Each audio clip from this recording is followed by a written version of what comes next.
Hey, everybody. Thank you for being here.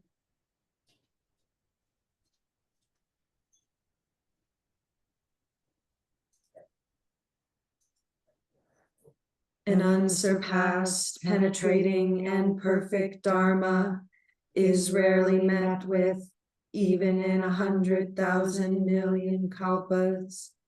Having it to see and listen to, remember and accept, I vow to taste the truth of the Tathagata's teachings.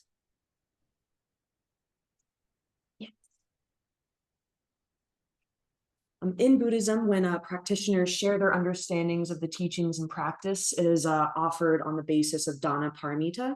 And dana is a Pali word that means generosity or to give freely. And this is done without the expectation of anything in return when the opportunity arises. And those who share the teachings at Great Tree do so on a dana basis. And you can support their practice by giving what you can.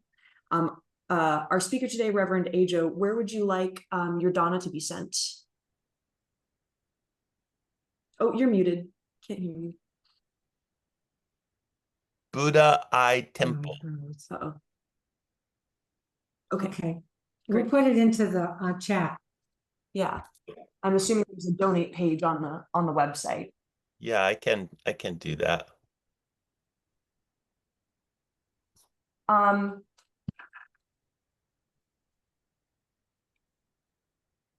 speaker today is Reverend Ejo McMullen. Ejo Patrick McMullen is the current abbot of Buddha Eye Zen Community Temple in Eugene, Oregon. Ejo was ordained as a Soto Zen priest in 1995, and he completed his monastic training at Daijoji Monastery in Kanazawa Prefecture, Japan. In 1998, he received Denpo from Joshin Kiera Roshi, the founder of Buddha Eye Temple and the previous abbot of Shurinji Temple in Sendai, Japan. Joshin Kiera Roshi passed away in May of 2023. And Ejo, committed to the flourishing of Soto Zen in North America, is currently the assistant director of the Soto Zen North American office. He's a full member of the Soto Zen Buddhist Association, at which he served as a board member from 2007 to 2013, and he is a member of the American Zen Teachers Association. His teachings and writings have appeared in Lion's Roar magazine and Buddhadharma, leading periodicals of Buddhist news, thought, and research. Ejo also holds a BA in Japanese and social science and completed his graduate teaching at Portland State University. He has taught extensively in public schools and Japanese immersion programs all over the Northwest. And he currently lives in Eugene with his wife, Azusa. Welcome, Ejo.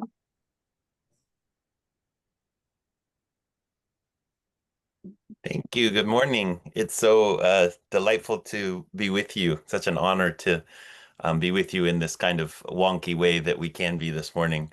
I was reflecting this morning about how early on after returning from Japan, I had the good fortune to meet Tejo. I can't remember now, Tejo, if it was at an AZTA meeting or at the ASZB meeting for the Kokusai Fukyoshi or not. But what I really remember was when we went to Texas together to the Austin Zen Center, and we were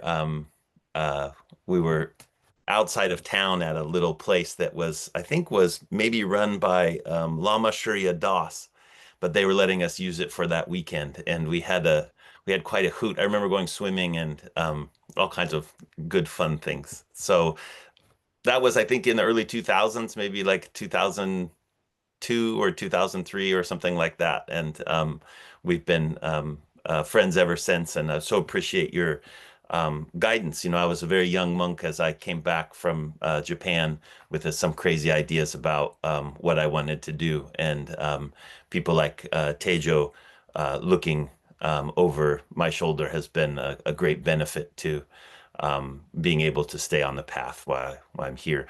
So thank you, Tejo, and thank you for inviting me to speak this morning. I also have worked quite closely with Chimyo. We've been on the board of the ASCB together for quite a few years, and we traveled to France maybe, gosh, that must have been in 1999 to help with a Jukai ceremony in France, and so that was quite a treat to get to know her more. And then we are always kind of thrown in together in this ASCB business, which is one of the associations for Soto Zen in North America. So I feel like I've met your temple in some ways, and I also like to extend an apology. It was my original intention to be able to join you for the Mountain Seat ceremonies this September, and so I had planned to do that, but our second daughter's due date is like right on top of the time that the Shinzanshiki will be happening there. So I made a decision to stay here in Oregon for the birth of our granddaughter. And so sorry I can't be there, but sometimes, you have to make some hard choices. So I'm glad that I can join you today and talk a little bit about my perspective of why these rituals, these ceremonies are so important and what they represent in the life of your community and for your temple. So it's my intention to I think if my understanding is correct, we have until, let's see, 8. We have till 11. Is that right? Yeah. 7 o'clock. Okay, Correct. great. And so what I'm going to do is Yeah. I'm just going to speak. I think we'll see how long it goes. I was a school teacher for a long time, so my main problem is I speak too long. But I'll try to talk for a half an hour or so and then have plenty of time for questions that might come up from what it is that I present this morning, but also questions that you might already have in thinking about this undertaking. So I'll start out by talking a little bit about this word mountain. So mountains are so amazing. I'm not sure. Do you have mountains close there? What's the mountain range that comes through that area? Appalachian. It is the Appalachians. Okay. Yeah, I was even a geography teacher for a while, but I almost taught no American geography. It's a little embarrassing. So, so we all know about the majesty of mountains, and we can experience that very directly and simply. And I would say that's really where the starting of understanding of this word mountain is appropriate to come from, or from that very straightforward understanding, intuitive insight that we have with our relationship with mountains. Sacred mountains have been important to peoples all over the world, and the Buddhist world is no exception. And so we see the preaching of the Buddha happening from sacred mountains, whether that's the Lotus Sutra, where he's there on Vulture Peak, or whether that's the Prajnaparamita Sutras, where many of them are taught from just above the highest point of Mount Sumeru, which is the central mountain that organizes our universe. The Buddha is always preaching from this sacred place. And temples, in fact, usually have a mountain name. Do you have a mountain name there at Great Tree?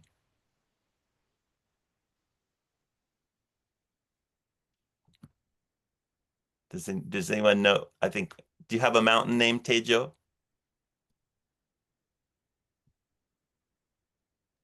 Sorry, I think we're dealing with some Wi-Fi issues, so we might. Can you hear us okay? I can hear okay. Yeah. What was your question? Do you have a mountain name? Yes, we do. Oh, but you caught me off guard. I forgot what it is.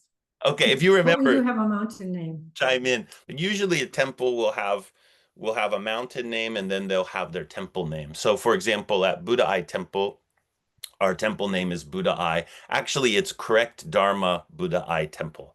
My teacher grew up in Taiwan, and he's Japanese, but grew up in Taiwan and very fond of kind of Chinese approach to things. And it's more common in China for temples to have 4 characters in their name rather than just 2, which is standard in Japan. So we have very little teeny temple, big long name. So correct Shobo Butsugenji, correct Dharma or true Dharma Buddha Eye Temple. And our mountain name is also 4 characters. Kidenzan was the mountain name of my teacher's mountain in Japan, or his temple mountain name, and that means to transmit happiness. So he added on to that 2 characters, Eugene, which is a kind of phonetic way to represent where we are in Eugene, Oregon. So Eugene Kidenzan, but Eugene means something like fearless benevolence. So fearless benevolence, happiness transmitting mountain, true Dharma Buddha Eye Temple. It's very long. But the mountain name really is as important as the name of the temple itself, although it's not used that often. It's usually just maybe to the side of the main name of the temple in some way. But that's a reference to every temple, whether it is on a mountain or not on a mountain, is a mountain. It may not be a geographical mountain, but is a kind of spiritual mountain. In fact, the construction of a temple in the most traditional sense is more of a shrine. The way that we tend to think of temples is kind of like these walls to hold people. We create a shelter so that people can come together and practice, and that's correct. That's a good thing. But it can kind of throw us off our understanding a little bit sometimes, because we think of the temple as this kind of enclosed space, as opposed to thinking of the temple as a shrine of a sacred mountain, a shrine of awakening. At the center of a temple classically, there is an altar, which is referred to as the Shumidan, which is the altar of Mount Sumeru. And that's where Buddha takes his place to preach the Dharma. And I'll talk a little bit more about that when we talk about the ceremonies. But that central place in the temple, which is the Shumidan, where the Dharma is preached from, that is the temple. And everything around it, in a way, you could say, is just there for convenience, to help facilitate the way it is that we relate with that mountain. And so when we undergo these ceremonies of mountain seat, is the way it tends to be translated in English. A little more direct translation would be something like ascending the mountain, the Shinzan Shiki. When we're doing that, those rituals, when we're enacting that together as a community, is a kind of deep honoring of Teijo as the teacher of that mountain, as the one who is preaching from that central shrine of awakening, which is really what a temple is about. And furthermore, it's not just about Teijo as an individual person. It is about inviting a line of successive abbots to take care of that temple. And maybe that's one of the biggest things that I'd like to emphasize this morning, is that when you have a Shinzanshiki for the first time at a temple, in a way, it's when the temple really becomes a temple. Of course, it's been a temple all along, and you've all been practicing there, and it's wonderful. So I don't mean to lower that in any way, but just to say that when you can have an abbot be there for the first time in the formal way, then you set up the opportunity for that abbotship to live through a successive line of abbots that will take care of that mountain for centuries to come. That's the plan anyway. And so you establish the office of the abbot, is sometimes what we say here at Buddhai Temple, for the purposes of that kind of care. My own teacher's temple in Japan is about 450 years old, and they just rebuilt the hall recently. Well, actually, they didn't rebuild it. They remodeled it. It was not a great hall to begin with. It was a hall that was built hastily as a temporary hall at another temple. And and they used that hall while the big gorgeous hall was being built. And then they took that kind of temporary hall and they moved it to another place and established a temple there with that hall. That was my teacher's temple. And so when I was practicing with him there, it was, over 400 years old, but actually all the posts they were a little bigger than 4x4s, but not a lot. They maybe 6x6s, 6x6s in the modern sense, which I think are 5.5 by 5.5, maybe 5.25. So by temple standards, that's not a very big posts. But it was there for 450 years, and then finally after the big earthquakes in 2011, the building was too damaged, and so they went another 10 years hoping there wouldn't be another earthquake and it fall down on everyone. And then they took apart the temple as much as they could, and then they rebuilt it. They put in concrete foundations, and then they rebuilt the temple. And now the posts are really big like this. They're very beautiful, like big round posts like that, and they're all lacquered. But it's exactly the same shape as it was before. Everything's exactly the same place. It's just new and wide. The reason my Dharma brother did that was because they wouldn't give him a permit to build a wooden temple because of the regulations for fire. And so he said, well, what if we just did a remodel? They said, okay, it could be wood if it's a remodel. So they basically rebuilt the whole temple, but they could call it a remodel. So now it's very beautiful. But the reason I'm bringing that up is that's often how it is. There's some kind of circumstances that come together that allow for a community and a teacher and a temple to be established. And it will have probably its most strength right then, when the truth of the Dharma is being heard on the mountain for the first time and people's lives are being transformed. But there'll be a lot of things that you don't have, a lot of things that you can't do, a lot of things that the community and with the teacher are not ready. But over time, incredible things can happen. And this kind of ceremony is honoring that we care for this moment as the complete manifestation of the Dharma. And as we do that, a mountain can be tended. And the tending of that mountain leads to the care of the Dharma in perpetuity. When I was in monastic training at Daijoji Monastery, I'm gonna little bit too much light.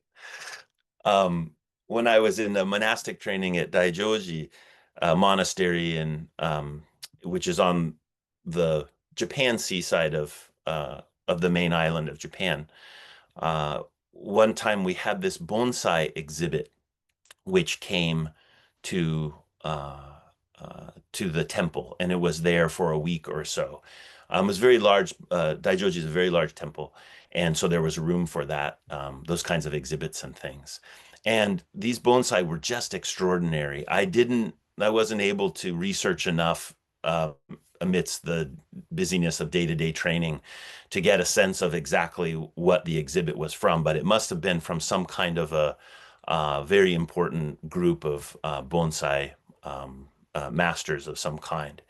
And there was one tree that was just exquisite. It was like, how sometimes you see something and it's just, the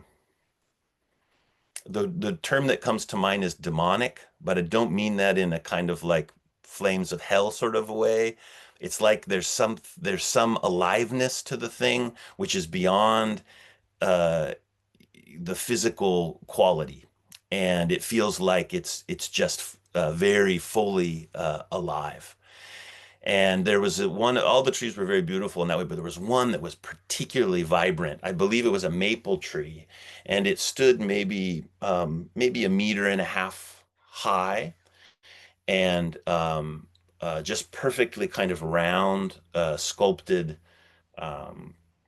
branches, and I could just sit and just watch it for as long as I had, which wasn't that long in the midst of training. But I went by that tree again and again over the week that it was there.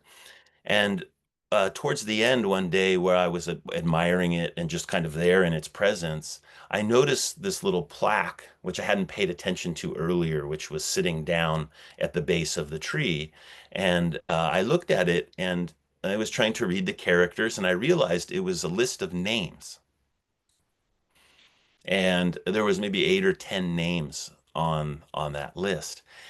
And I thought, that's so strange. What's this list of names? And then I realized those were the masters that had served that tree. That tree was very, very old. And as trees go, as bonsai trees go.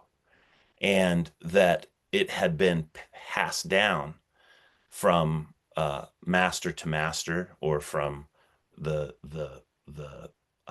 head teacher to the head teacher, in each of those generations, to care for that tree. And that's what you're embarking on, or that's what you're honoring. That's what you're institutionalizing, I think in a good way, when you engage in this business of formally installing an abbot. You're asking someone, in this case, the person who's been doing it already for a long time, you're asking them to be the person who cares for Great Tree, to be the person who is centrally located in their reverence for and their care for that seat of teaching that is the central altar of your community. And that's not a small thing. And when you establish it, then when it's time for Teijo to step aside, which probably won't be for a very long time, there'll be a place for another abbot to enter. And that's how temples care for the Dharma in perpetuity, or at least as much in perpetuity as we can get with central truths of impermanence. I was visiting a monastery in northern Japan a couple times over the last couple years. One of my students been training there at a temple called Shoboji, which is in the Iwate prefecture in northern Japan. It was one of the very important monasteries of the Soto school. Up until relatively recently, it was one of the 3 mountains of the school, the 3 central monasteries of the school, and it served the northern region. The first time I was visiting there, one of the teaching staff from the monastery picked me up from the train station, and when we were headed back to the monastery, he had called ahead to let him know that we were going to be there. And he used this term, which we didn't use at the monastery where I trained, or I hadn't really heard before. He kept referring to the abbot as the Sanshu. He said the Sanshu sama, Sanshu sama, Sanshu sama. And it's a very interesting term.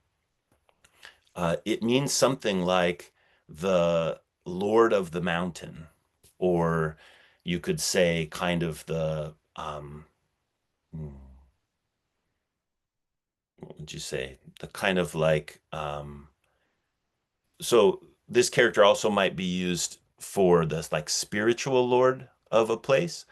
So oftentimes in Japan, if people are in usually kind of natural environment, like in the woods or in some kind of beautiful place, they might recognize that there's a spirit that is the overseer of that area. In Japanese, the term they use is nushi, and it's the being that kind of spiritually oversees that area.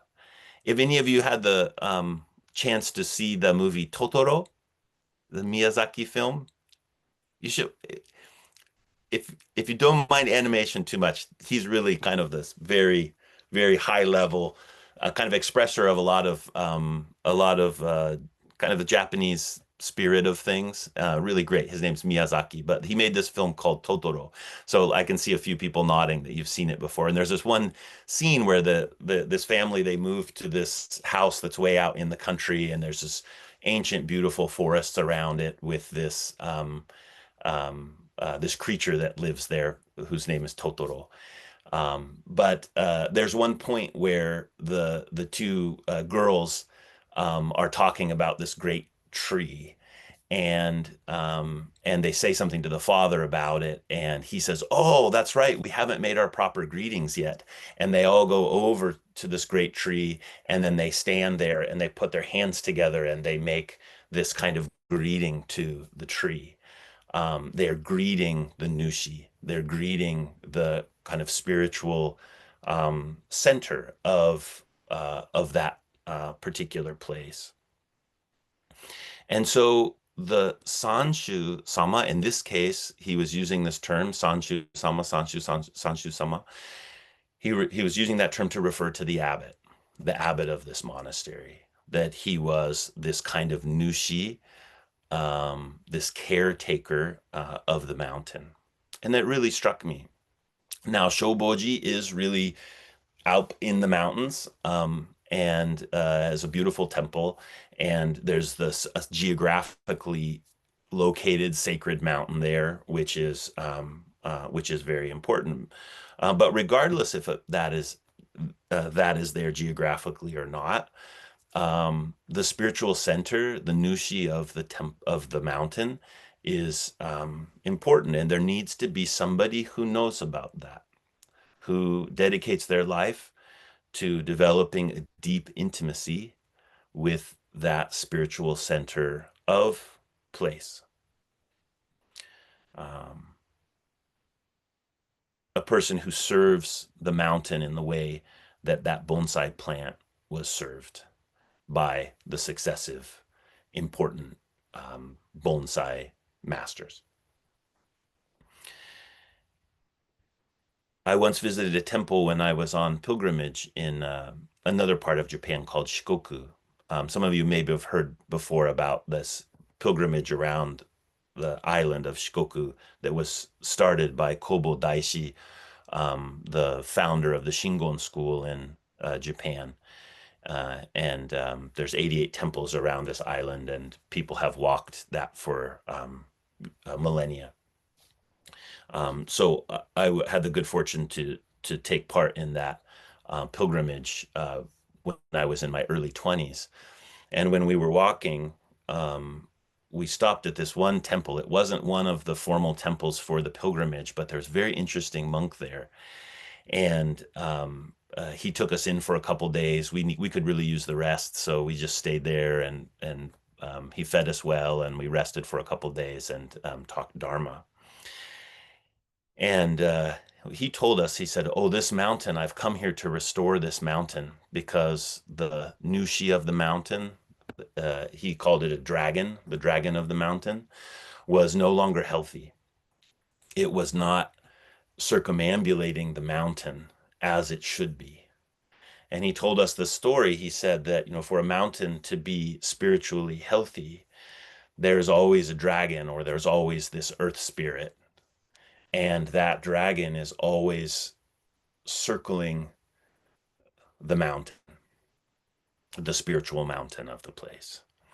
And he said that because that temple had fallen out of use and people had not cared for the mountain properly, that the dragon had gone to sleep and was no longer circulating the mountain. So he had just been invited to be the abbot there a couple years earlier, and he was in this process of reviving the mountain. And for him, particularly as a Shingon priest in that esoteric school, that meant going to important places on the mountain and doing particular esoteric rituals and making offerings in a particular way to awaken and encourage the dragon.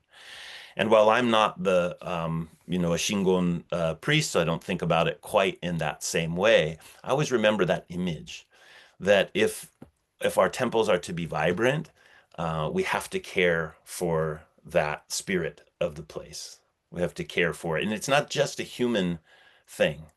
It's not just that we, use this dragon as a kind of metaphor for the human spirit, but the spirit of the place itself. And I have a sense that Great Tree, all of you who practice there have some sense of what that dragon is.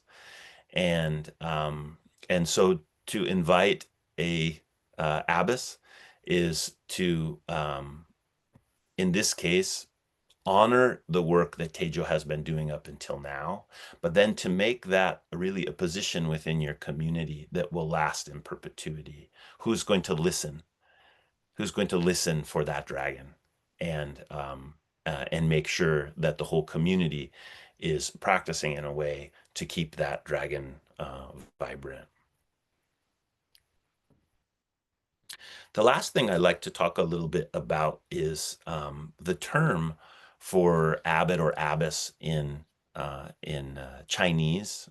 In Japanese, we use the Chinese characters hojo to describe the abbot or abbess. And so in a Japanese temple, it's very common, I would say just ubiquitous really, that if you're in the temple and you're addressing the abbot, people will use the term hojo-san. Hojo-san, hojo-san. And hojo-san is not a gendered term, although it does come from the Vimalakirti Sutra. In the Vimalakirti Sutra, there is this interesting scene. I'm sure some of you have studied it before, but Vimalakirti is a lay person, a great teacher of the Dharma. And in the Vimalakirti Sutra, Vimalakirti manifests a sickness, and manifests the sickness for the purpose of teaching the Dharma.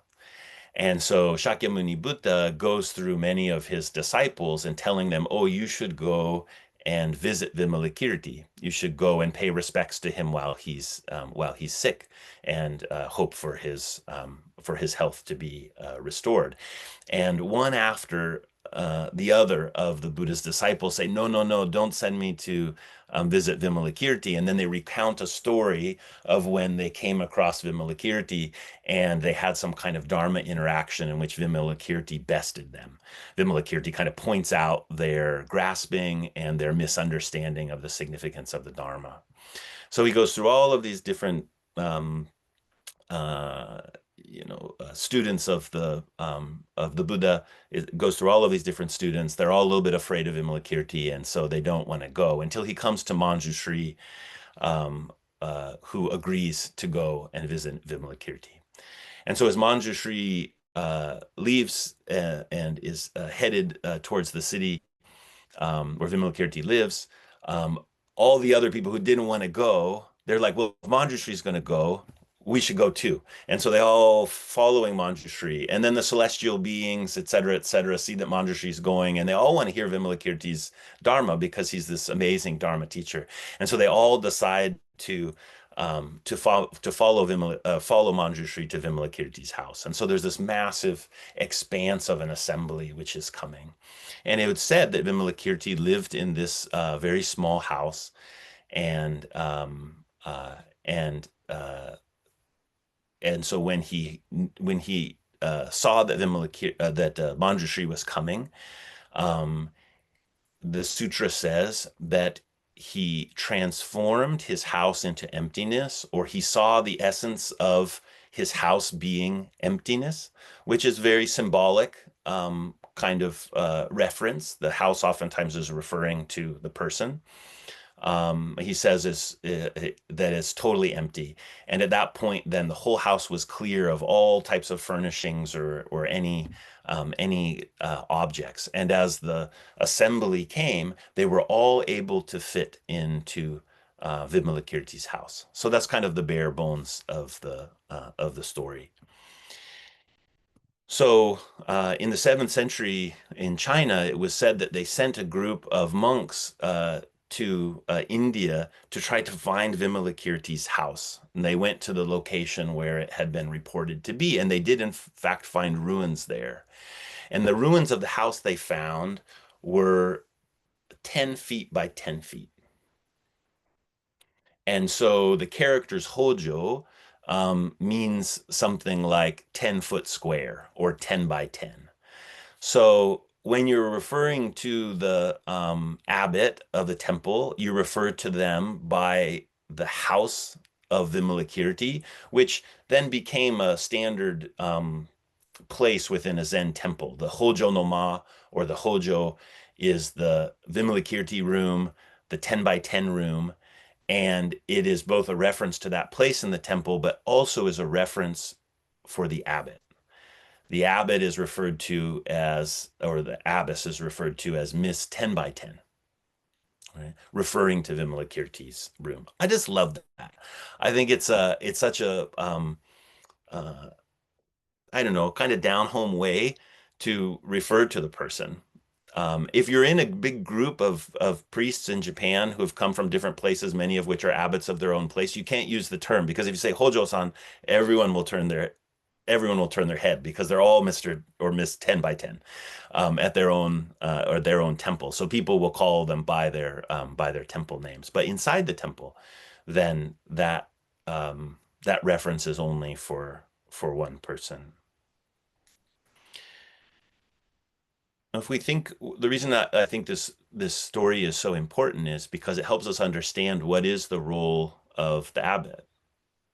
I've been talking a lot about the role of the abbot as being the person who cares for the mountain. But it's also true that the abbess is the mountain. The abbess is the one that takes their residence in this mysterious room that is very specifically square 10 by 10. It is materially manifest in the mountain, the buildings, and that person. But at the same time, all of that is totally empty. If it was simply the confines of the 10 by 10, the material confines of your particular causes and conditions that are turning into a great tree temple right now, you're facing a kind of insurmountable limitation. But the Dharma teaches us that those very specific things are all gateways. They're all empty. They all have the capacity for the deep teaching of liberation. And that's what an abbot is supposed to do.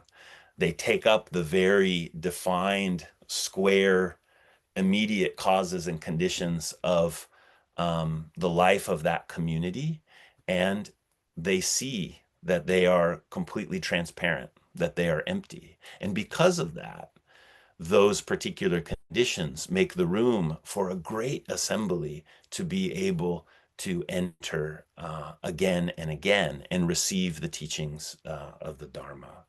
For an abbess to do this, the hojo, or the room, the house of their own heart, has to continually be transformed through emptiness, in just the way that Vimalakirti did in the Vimalakirti Sutra.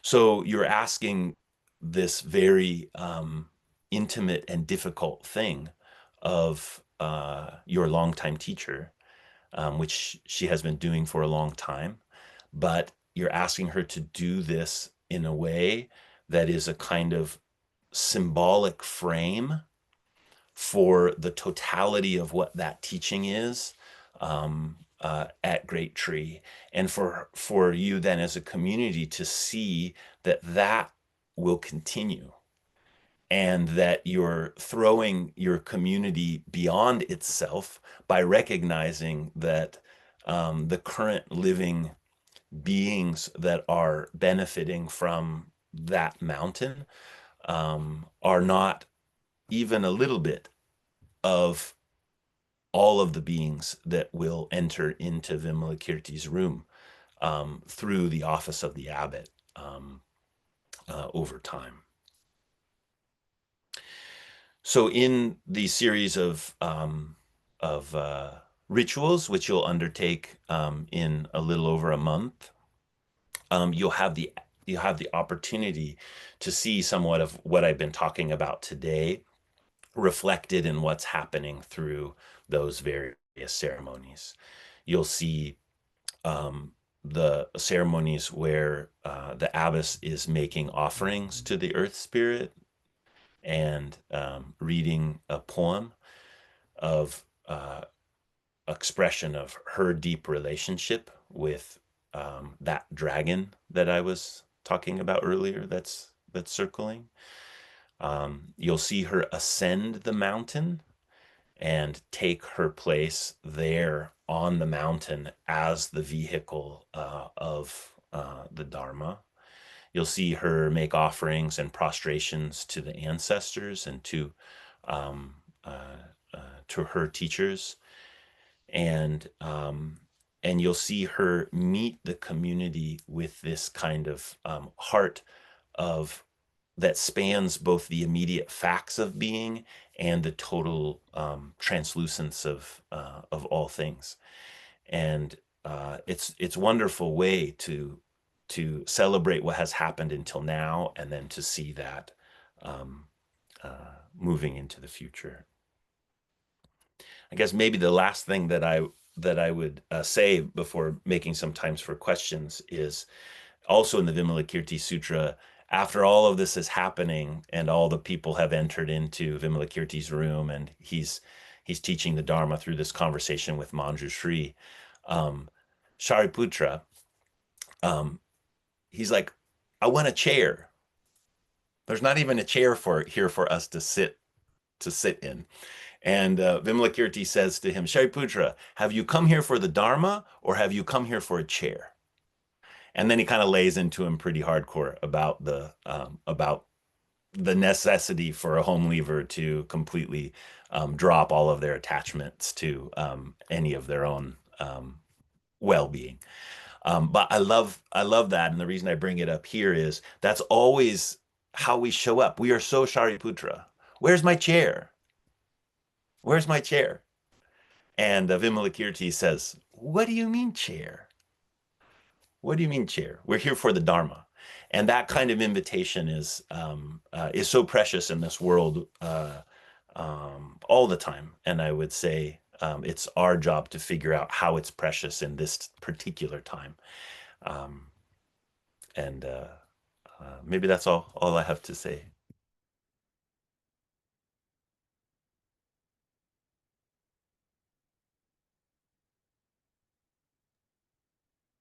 Thank you, Reverend Ejo. Yeah. So I'm willing to any kind of questions people have about anything I've said this morning, or anything about the preparations for the ceremonies, or really anything. I'm game. I'll tell you if I don't want to answer.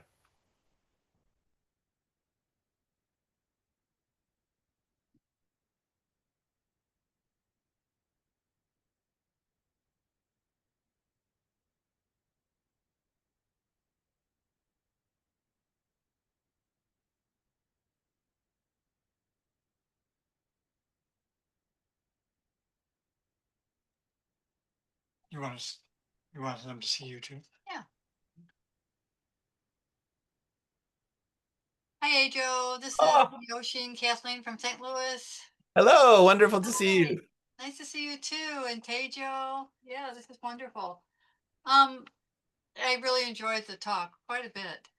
But the first vision that came to my head when you were talking about the 10 by 10 Hojo room, I thought of like Dokusan in the room that you go to learn the Dharma and have questions about the Dharma.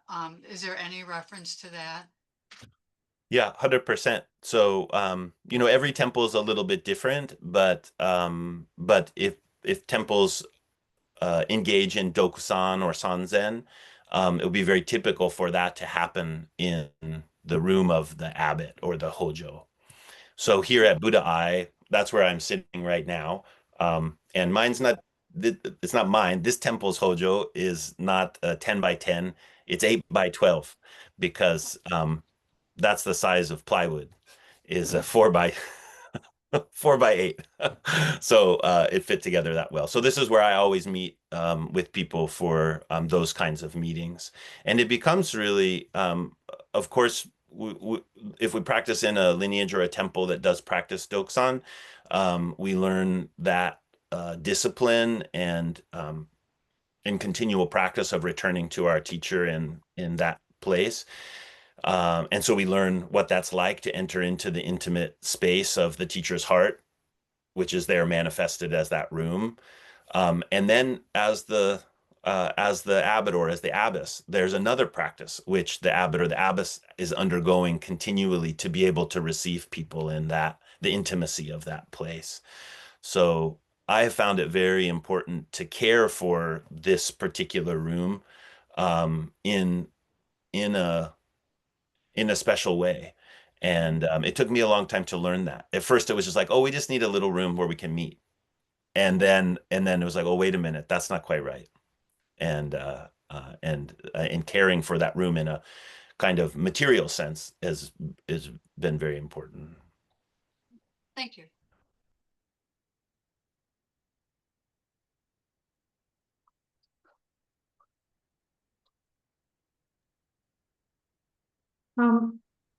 I've heard women that are abbesses referred to as Anju-san. Oh, What is that? I don't know. I haven't heard that that term before. Daigaku, do you happen to know that term or know the characters? On would be, I think is it Iori? That would be the hermitage. Mm-hmm. And it's the same shu that you were talking about earlier. Yeah. So the master of that hermitage, often nuns were in a smaller temple. Mm-hmm. And so that became the generic term for nun, Anju-san. Ah, Yeah, Anju-san. beautiful. Thank you. Thank you. So that isn't necessarily referring to the abbess, it's just a generic for nun? No, well, it would refer to the abbess of that small temple, Mm-hmm. is how I understand it. Kind of like Hojo-san, but I associate the word with women, so it would be Anju-san would be the generic for the abbess of a small temple. Mm, yeah. Like my master was married, but his wife was ordained as a nun. She lived separately from him, and we referred to her as Anju-san. Mm.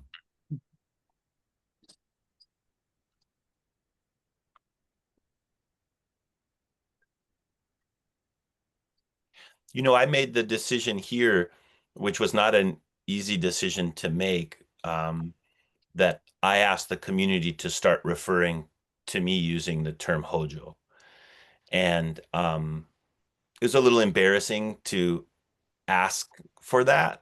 But the decision that I made was that, I'm Ejo, and only I can be Ejo. There could be other people named Ejo, but people know me as Ejo.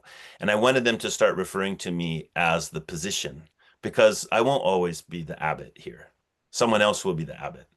And I wanted that term to be able to transfer to another person, to a lineage. So in the morning services, traditionally you recite the lineage of the it's different in different temples, but a very traditional way is to the lineage to the founder of that particular temple, or to Keizan Zenji. That's the more generic way to do it. So that's one of the things that's the lineage that you would recite in the morning. But you also typically will recite the successive abbots or abbesses of that particular temple. In the US, most of our temples don't really have a list. But like at my teacher's temple, he was the 32nd abbot of Shurinji.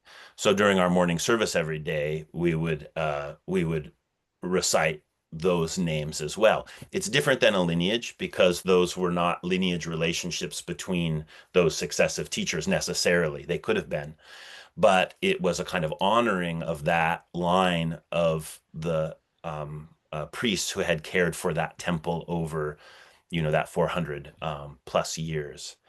And so that kind of care for the position of the abbot is really part of the daily ritual practice of temples traditionally as well. And so I wanted to emphasize that. And although in the beginning, it was a little funny, now that our community has gotten used to it, it works just fine. A lot of people who come knew, they just think my name's Hojo. And it's sort of funny because it's so close to Ejo too, that confuses people. But I'm glad that I made that decision and asked for it. I don't know that it's right everywhere, but here it has worked out well.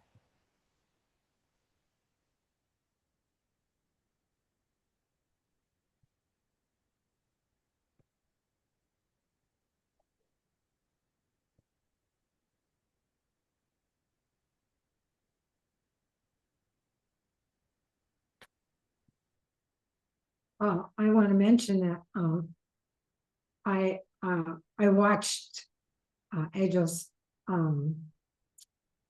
Shinzanchi give his mountain seat ceremony, and is that available on YouTube through your, maybe is there a link on your website or something?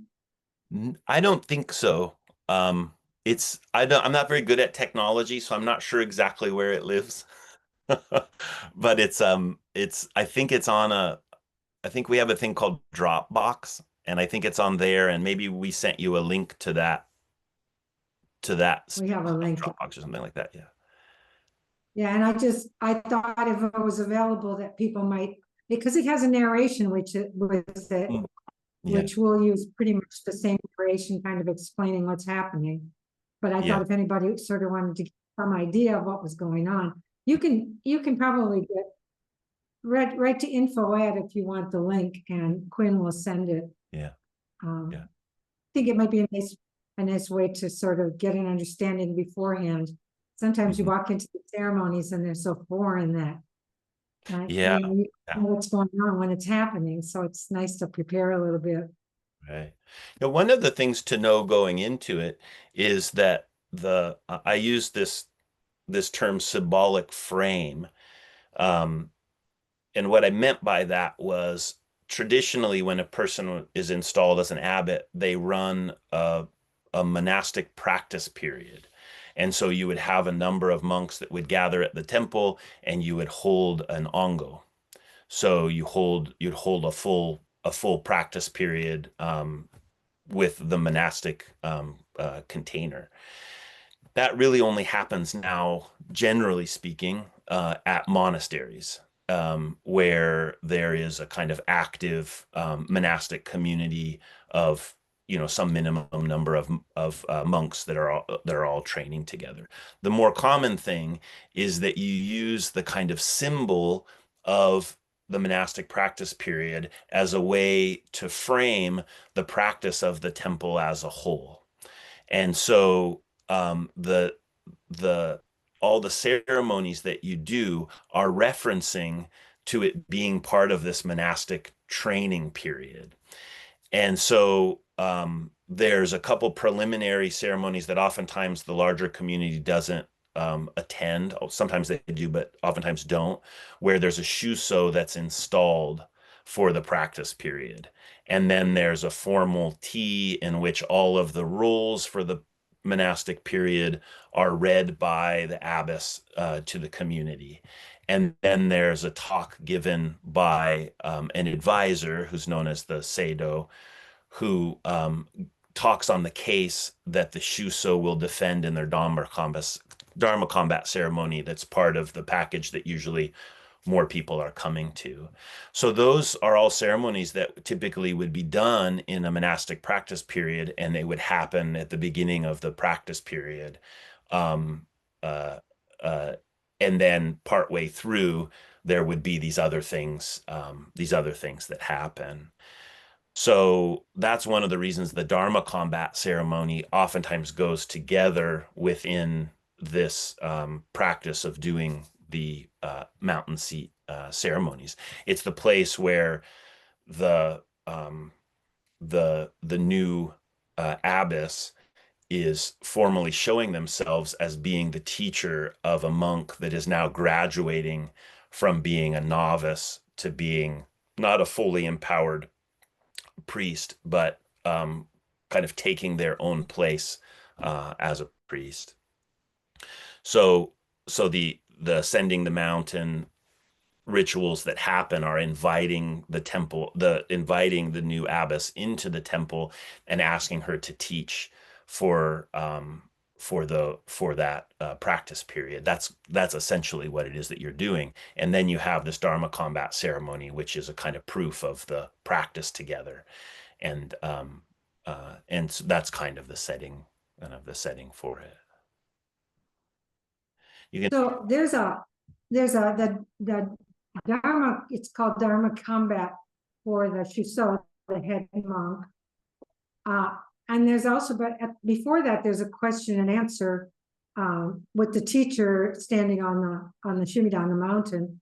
Yeah. And is that also called Dharma combat, or is that that's No. kind of a No, so there and depending on every temples have their own kind of style, but typically the Dharma combat ceremony is you're really trying to throw the head monk off their seat, and the head monk is showing that they can't be thrown off their seat.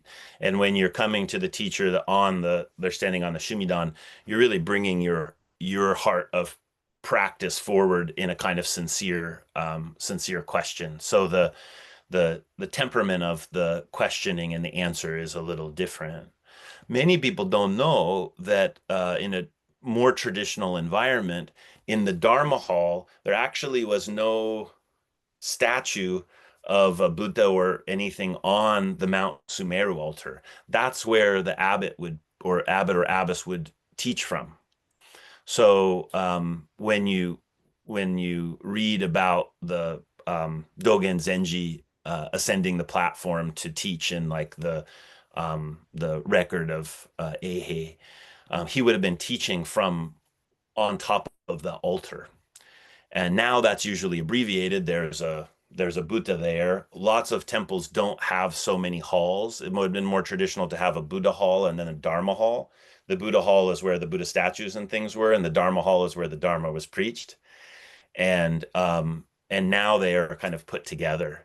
So that ascending the mountain or standing on top of the altar is really the most formal place for the abbot to present their Dharma teachings for the assembly. So in this ceremony, that is done in that kind of most formal way through that question and answer. Thank you. Yeah. And So I we thought are getting right. Go ahead. when I that was another thing that I felt I was like, oh, that just seems like, are we going to build a platform and I'm going to stand up there and this red robe and all these things, which I felt a little funny about. And it's really important. I feel like having gone through that process myself and then been at the mountain seats at several other temples, that moment, a little bit in the same way that a Dharma combat ceremony lets you know something as the Shuso that you couldn't know if you didn't go through it, and also the assembly to know something about the person that's the Shuso that they couldn't know if they didn't go through it. It's exactly the same things happening in this Dharma gate. There's something that is can only be known through that, and standing high on the altar is necessary for that, I believe. Thank you. Thank you. And we've got 1 minute left, so maybe we should just wind this up. Okay. Thank you so much, Ejo. This has been so helpful. Sorry about the technical difficulties at the beginning. I did come up with the name of the mountain name, which Akiba Roshi actually gave to us, and it's in the chat if anybody's interested in knowing that. I don't know if you've got any comment on that, but if you do. Buddha Country Mountain. Beautiful. Buddha Land Mountain. Buddha Land, yeah. So whatever that means, Yes. I'll figure it out. Great. Thank you so much. Thank you so much. Very, very informative and helpful. And Ejo has also been helping us, guiding us through this whole process of when to work on what. Mhm. So thank you very much for that, Ejo. You're welcome. You're welcome. I guess we'll do giving back the merit, and then we'll have some announcements. May the merit of this practice benefit all beings, and bring peace.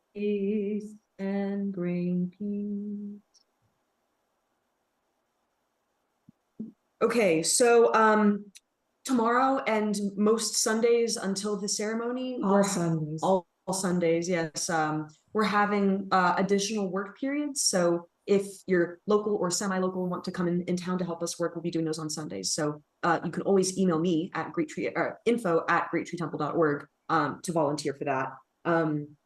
Zen Center Asheville has a Dharma talk every Tuesday. So you can in person. There is no Zoom. No Zoom. Okay, well, so locals, you can go to Zen Center of Asheville for their Dharma talk. Next Saturday, Teijo will be speaking, and the title of her lecture is The Three Gates of Liberation: Emptiness, Singlessness, and Wishlessness. And is that also relating to the mountain sea? Well, it is in the sense that the three gates are how you enter, where you enter the monastery. And we aren't going to actually have gates, but we're going to have a sign of the triple gates. So yeah, I'm going to talk about that. And that's what we have going on this week. Thank you. Thank you all for coming. And thank you for getting up early out there on the West Coast, Ejo. Okay. Bye, everybody. Bye.